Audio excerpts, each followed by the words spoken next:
பேச்சுவார்த்தை தோல்வி அடைஞ்சிருச்சு. இது எதிர்பார்த்த ஒன்று தான். மினாஃப் 168 அந்த டீம் இப்போது டெஹ்ரானை நோக்கி போக ஆரம்பிச்சிட்டாங்க. போர் மறுபடியும் தொடங்க போகுதுங்கிற செய்தி தொடங்கிருச்சு அப்படிங்கிறதுக்கான ப்ரூஃபோட இப்போ நம்ம பேச போகிறோம். த கேம் வில் எண்ட் சூன் அப்படிங்கிற வார்த்தையும் ட்ரம்ப் பயன்படுத்தியிருக்கார். ஜெரி வான்ஸ் பேசிட்டு போனதற்கு பிறகு நடந்திருக்கக்கூடிய நிகழ்வுகள் ஸ்டேட் ஆஃப் ஹார்மஸில் ஆச்சரியமூட்டக்கூடிய வகையில் இருக்குது. சவுதி அரேபியாவும் பாகிஸ்தானும் சேர்ந்து ஈரானுக்கு எதிராக செய்திருக்கக்கூடிய சம்பவம் என்ன, டீட்டெயில்டாக பேசுவோமா?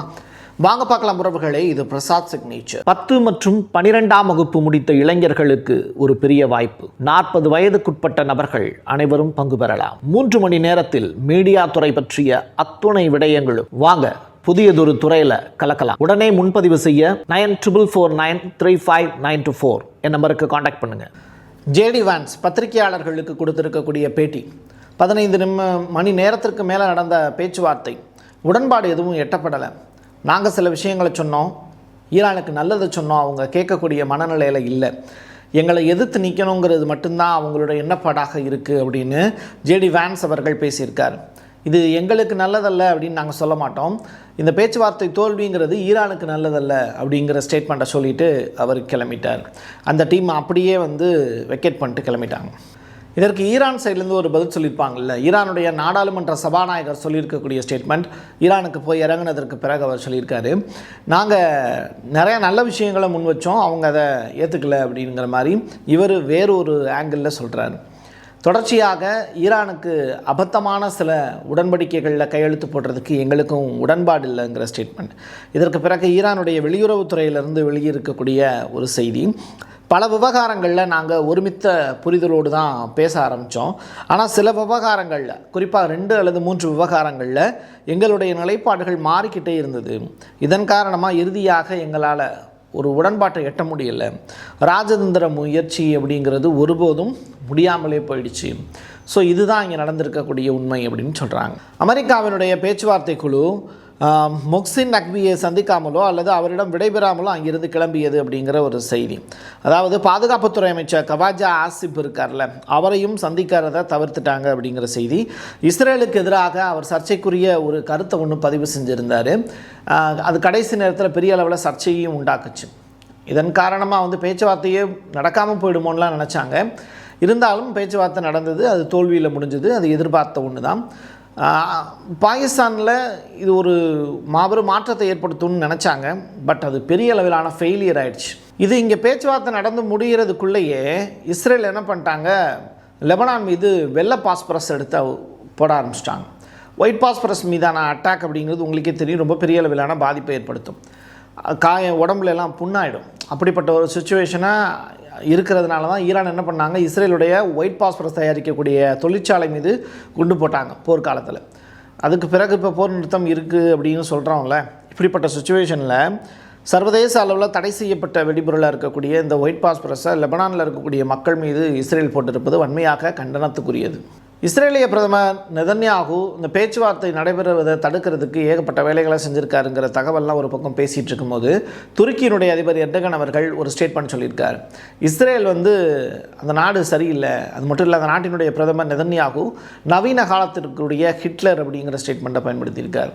ஒரு ஹிட்லரோட ஆக்டிவிட்டி எப்படி இருக்கும் அப்படிங்கிறது உங்களுக்கே தெரியும். அப்படிப்பட்ட ஒரு நபர் தான் நெதன்யாகுங்கிற ஸ்டேட்மெண்ட்டை சொல்லியிருக்கார். இப்படிப்பட்ட சுச்சுவேஷனில் ட்ரம்ப்பை பேட்டி எடுக்கிறாங்க. பேட்டி எடுக்கக்கூடிய அந்த ரிப்போர்ட்டர்ஸ் கேள்வி கேட்குறாங்க, அடுத்து என்ன அப்படின்னு. இந்த போர் வேகமாகவே முடிஞ்சிடும், அதாவது இந்த பஞ்சாயத்து, அதாவது இந்த கேம் அப்படின்னு சொல்கிறாரு, இந்த கேம் சீக்கிரமே முடிஞ்சிடும், அது நீங்கள் பார்க்க தான் போகிறீங்க அப்படிங்கிற ஸ்டேட்மெண்ட்டை சொல்கிறார். ஈரானை முடிச்சிடலாம் அப்படிங்கிறது தான் அவருடைய பேச்சினுடைய துணி. ஸோ இந்த வார் அப்படிங்கிறது கண்டினியூ ஆக போகுது, அதுக்கு நீங்கள் தயாராகிக்கோங்க. இதனால் வரக்கூடிய பாதிப்புகளுக்கும் நம்ம ரெடியாகி தான் ஆகணும். அது இப்போ யூடியூப்பில் நமக்கு சில நெருக்கடிகள், நிச்சயமாக பெரிய பெரிய அளவிலான நெருக்கடிகள் கொடுத்துக்கிட்டு இருக்காங்க. சேனலே ஆபத்தான ஒரு சுச்சுவேஷனில் தான் இருக்குது. ஸோ எப்படி இதை நம்ம ஃபேஸ் பண்ணுறோமோ அதே மாதிரி உலகளாவிய அளவில் கச்சா எண்ணெயை கிடைக்காம அடுத்து பெட்ரோல், டீசல் உள்ளிட்ட விஷயங்களுக்கு தடுமாறுவாங்க. அதுதான் அடுத்தடுத்து நடக்க போகுது. மே மாதம் பெரிய அளவிலான ஒரு பாதிப்பை உணர்வோம். எல்பிஜி சிலிண்டர் உள்ளிட்ட விஷயங்களும் பெட்ரோல் டீசல் உள்ளிட்ட விஷயங்களுக்கும் பெரிய அளவிலான பாதிப்பு இருக்க போகுது. ட்ரம்ப் எடுக்கக்கூடிய இந்த நடவடிக்கை அடுத்து என்ன செய்ய போகிறாங்க அப்படிங்கிறத நினைக்கும் போது உண்மையிலேயே உச்சக்கட்ட பதற்றம் தான். ட்ரம்ப் என்ன சொல்கிறாருன்னா, சீனா ஆயுதங்கள் ஈரானுக்கு கொடுக்கக்கூடாது, அதுதான் அவர் சைடில் சொல்லியிருக்கக்கூடிய விஷயம். ஏன்னா ஈரானுக்கு ஏகப்பட்ட ஆயுதங்கள் சரக்கு கப்பல்கள் மூலியமாகவும் சரக்கு விமானங்கள் மூலியமாகவும் ஈரானுக்கு போயிட்டுருக்குங்கிற செய்தி. ஸோ இதை மோப்பம் பிடிச்சி தான் அவர் இந்த ஸ்டேட்மெண்ட்டை சொல்லியிருக்கார். அமீரகத்தினுடைய அமைச்சர் இப்போ ஒரு ஸ்டேட்மெண்ட் சொல்லியிருக்காரு. என்னென்னா, யுஏஇ சவுதி அரேபியா 2 பேருமே இப்போ போட்டி போட்டுக்கிட்டு தான் இருக்காங்க.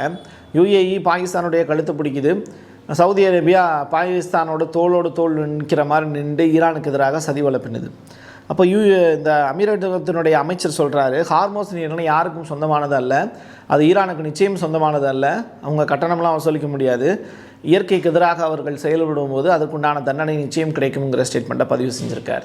தனது பாதுகாப்பு செலவினத்துக்காக 70% ரூபாயை அமௌண்ட்டை டைரெக்டாக அமெரிக்காவுக்கு கொடுக்கறது இனிமேல் கிடையாது அப்படின்னு கனடாவினுடைய பிரதமர் சொல்லியிருக்கார். இந்த அறிவிப்பு வெளியான உடனேயே அங்கிருந்த கூட்டம் எழுந்து நின்று கனடாவில் இருக்கக்கூடிய மக்கள் கைதட்டி ஆரவாரம் செஞ்சுருக்காங்க. பாதுகாப்புக்காக எதுக்கு நாங்கள் இவ்வளோ ரூபாய் செலவு பண்ணணும் அப்படின்னு கனடா எடுத்திருக்கக்கூடிய முடிவு உண்மையிலேயே வரவேற்க தகுந்தது. கடைசியாக பேச்சுவார்த்தையெல்லாம் முடிஞ்சிருச்சு, எல்லோரும் கிளம்பி போயிட்டாங்க.